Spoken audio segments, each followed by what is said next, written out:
ये तो खुद समझते हैं, मैंने घोषणा कर दी। अब इनके लोग इकट्ठे होंगे, उनके बीच में ये कह देंगे भाई शाम को क्या करना है क्या नहीं करना है, ये फैसला करेंगे। बाकी जयपुर एक रहेगा, 250 वार्डों का जयपुर रहेगा, ग्रेटर और हेरिटेज एक रहेंगे।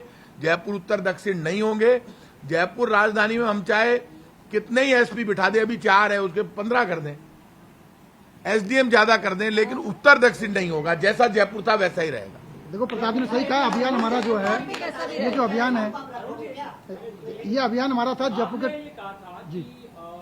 अफसरों ने ये कर दिया, ये घोषणा तो मुख्यमंत्री जी ने की थी। मैं एग्री कर रहा हूँ ना, मुख्यमंत्री जी ने की थी, तो अब मैं मंत्री कह रहा हूँ ना, मुख्यमंत्री जी हमसे अलग तोड़ना, हमारे परिवार के ही तो सदस्य हैं। देखिए अभियान हमारा समाप्ति पर है, क्योंकि हमारा अभियान था 2 टुकड़े नहीं हो। जब राजस्थान के सरकार के कैबिनेट मंत्री जी ने पहले भी कहा और आज कह रहे हैं, सबके सामने कह रहे हैं कि 2 टुकड़े नहीं होंगे, तो अभियान हमारा समाप्त है। आंदोलन नहीं था हमारा ये, लेकिन शाम को हमारी कांग्रेस प्रोसेस ने इकट्ठा किया हुआ है, तो वहां जाकर के इस अभियान को औपचारिक रूप से हम लोग वहां समाप्त करेंगे। मैं सबके बीच में कह रहा हूँ, भाई साहब ने हम सबको बताया है। मैंने कहा कि जयपुर के नागरिक के नाते, जयपुर के जनप्रतिनिधि के नाते, सरकार में करीब मंत्री के ऐसे इन्होंने आपने बताया कि जयपुर एक रहेगा। और इसी दृष्टि से जो आज का अभियान है, शाम का जो पैदल मार्च है, हमने भाई साहब से आग्रह किया है कि उस पैदल मार्च में आप वहाँ पे आएँ और जनता के बीच में सरकार की और आपकी जो भावना है उसको हम सबसे बजाएं। और अगर आप पधारेंगे हम उसका स्वागत करते हैं, सभी लोग उसका स्वागत करेंगे, धन्यवाद भी देंगे इनका। आप सबको भी आमंत्रित करते हैं और आप सभी लोग भी सादर आमंत्रित है। जयपुर का विषय जयपुर के लिए और हम सबके लिए एक निश्चित रूप से एक मजबूती के साथ शाम को 5:30 बजे। नहीं तो प्रताप जी के सम्मिलित होने से ही भाई जयपुर की जनता ये मान लीजिए क्या कि बिल्कुल मान लिया प्रताप जी सम्मिलित में हुए ये माना जाएगा। तो बदमाश आदमी है। घोषणा कर दी, क्या बचा क्या? आग्रह कर रहे हैं, अरे भाई आग्रह कर रहे हैं। और कोई बात है? चुनावी मुद्दा रहेगा राज्य सरकार का, उसमें ओपीएस और महंगाई राहत। चले तो आप सुन रहे थे केंद्रीय राज्य मंत्री प्रताप सिंह खाचरियावास को, जिन्होंने साफ तौर पर कहा कि अब जयपुर के 2 टुकड़े नहीं होंगे। जयपुर को उत्तर और दक्षिण में नहीं बांटा जाएगा। जयपुर एक ही रहेगा, जैसा था वैसा ही रहेगा। बड़ी खबर इस वक्त की, प्रताप सिंह खाचरियावास का बड़ा बयान सामने आया है। प्रेस कॉन्फ्रेंस कर उन्होंने ये बात साफ कर दी है कि जयपुर के अब उत्तर और दक्षिण 2 टुकड़े नहीं होंगे। जयपुर जैसा था जयपुर वैसा ही रहेगा। राज्य मंत्री है प्रताप सिंह खाचरियावास, सीधे तौर पर कहा है उन्होंने कि जयपुर के अब टुकड़े नहीं होंगे। जयपुर की जनता की भावनाओं की कदर की जाएगी, टुकड़े नहीं किए जाएंगे अब जयपुर के। जयपुर जैसा था वैसा ही रहेगा, अब इसे उत्तर और दक्षिण के पेच में नहीं फंसाया जाएगा।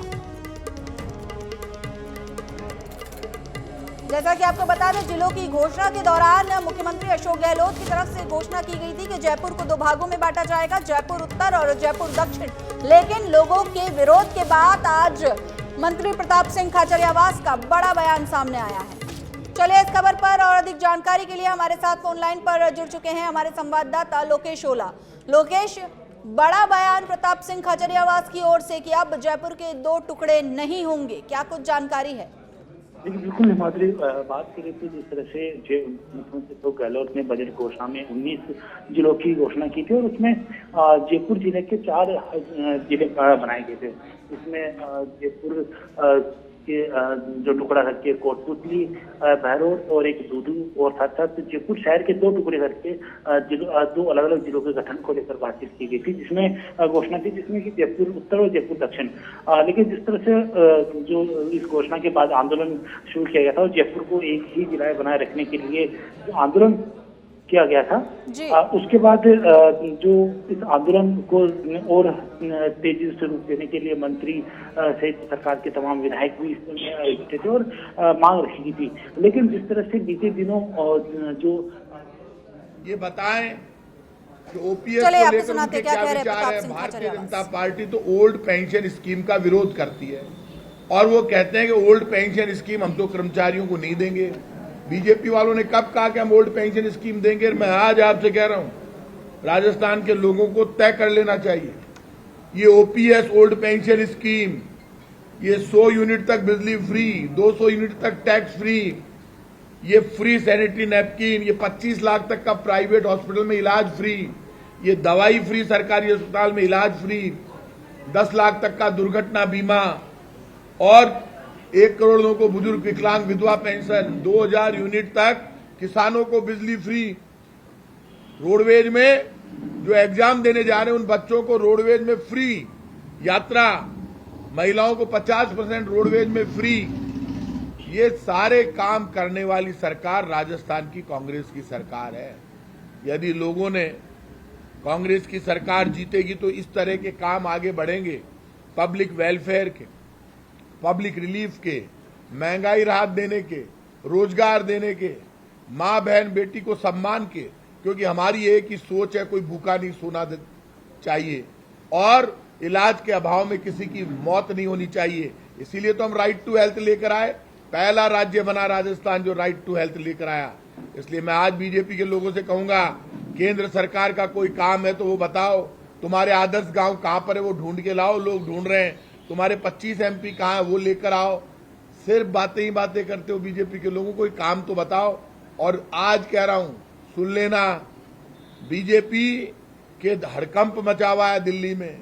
बीजेपी खुद पेट्रोल डीजल गैस सिलेंडर सस्ता करने की तैयारी कर रही है, क्योंकि राजस्थान में 79 लाख लोगों को 500 रुपए में सिलेंडर राजस्थान की कांग्रेस की सरकार देने जा रही है। कर्नाटक में बीजेपी का सफाया हो गया, इन्होंने राहुल गांधी का मकान खाली कराया, राहुल गांधी की सदस्यता छीन ली। बजरंग बली ने बीजेपी वालों से मकान भी खाली करा लिए, कार्यालय भी खाली करा लिए, बीजेपी की सदस्यता भी छीन ली।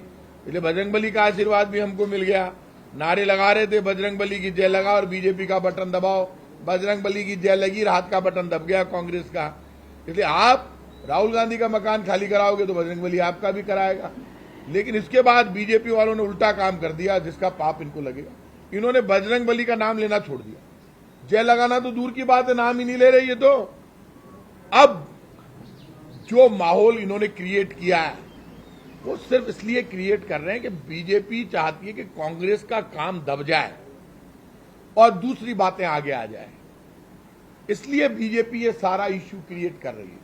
बीजेपी का कोई भी आदमी डेवलपमेंट के काम पर, केंद्र सरकार के और राज्य सरकार के काम पर बहस करने को तैयार नहीं है। कई बार मैंने चुनौती दे दी कि बीजेपी का कोई आदमी जनता की अदालत में बैठे और बहस करे कांग्रेस और बीजेपी के कामों पर।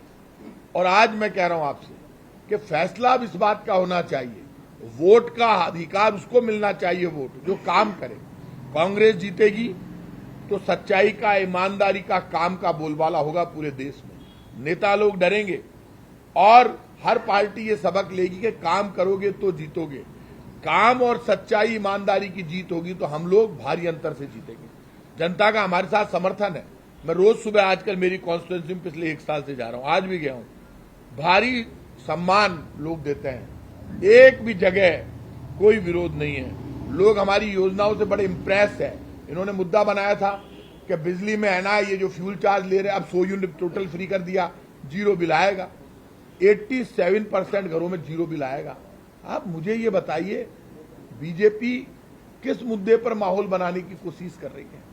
इसलिए बीजेपी को तो जनता सवाल पूछने के लिए खड़ी हुई है। ये तय है कि अब जब कांग्रेस मजबूत हो रही है तो जब कांग्रेस मजबूत होती है तो देश की जनता को ताकत मिलती है।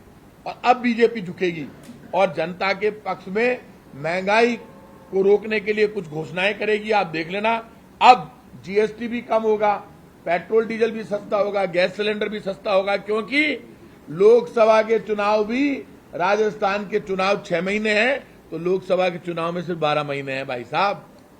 इसलिए फैसला सबका हो जाएगा। राजस्थान, MP और छत्तीसगढ़, ये 3 चुनाव है पहले, और इसके जस्ट बाद लोकसभा के चुनाव है, तो आर पार हो जाएगी।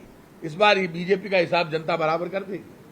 प्रताप जी, कन्हैयालाल जो हत्या हुई थी उसके अंदर जो 2 जिन्होंने मुख्य भूमिकाएं निभाई आरोपियों को पकड़वाने में, शक्ति और प्रहलाद, अब उनको मुख्यमंत्री गहलोत ने उस टाइम पे शाबाशी भी दी, पीठ भी थपथपाई थी कि उनको सुरक्षा भी दी जाएगी और नौकरी भी दी जाएगी। अब उनके पास ना सुरक्षा है ना नौकरी है। कल उन्होंने बीजेपी का दरवाजा खटखटाया। देखिए, एक बात ध्यान रखना, वो लोग मुख्यमंत्री जी से मिल लिए थे, सेटिस्फाइड थे, और वो लोग उसके बाद मुख्यमंत्री जी से मिलने के बाद मेरे से भी मिले। अभी बीजेपी हर वो काम कर रही है जैसे बम ब्लास्ट पे किया, पास में खड़ा करती है, फोटो खिंचा लेती है।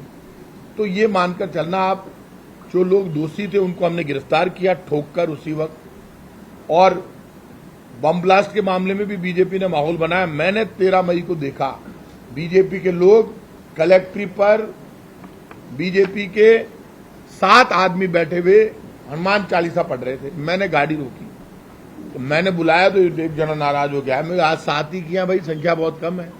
फिर मेरे को पीछे वाले ने कहा भाई साहब कर्नाटक में हार रही है बीजेपी, रिजल्ट भी तो आज ही आ रहे हैं, दिन गलत चुन लिया इन्होंने। तो मैंने उसको कहा मैं नाराज मत हो यार, तू टेढ़ा हो गया, देख वो 2 जने क्या कर रहे हैं। और भाई साहब उल्टी पकड़ रखी है। तो उन्होंने हनुमान चालीसा उल्टी पढ़ रहे थे, फोटो खिंचा रहे थे हनुमान चालीसा। तो हनुमान चालीसा उल्टी पढ़ोगे तो हनुमान जी बीजेपी वालों तुम उल्टा ही करेंगे। हनुमान जी की हनुमान चालीसा हर आदमी घर में पढ़ता है, राम जी की आरती घर में पढ़ता है। आंदोलन का पहली बार ऐसा तरीका रहा है जब हमारे हनुमान जी महाराज को उल्टी हनुमान चालीसा पढ़ के चौराहे पर इलाज, तो हनुमान जी तो हर चौराहे पर इलाज कर देते हैं। तो हनुमान जी तो उसके साथ हैं, हनुमान जी पांडवों के साथ थे जिन्होंने काम किया था। अर्जुन के झंडे पर कौन थे? हनुमान जी थे, नीचे कृष्ण भगवान थे। इसलिए हनुमान जी की कृपा भी हमारे ऊपर है, बीजेपी कुछ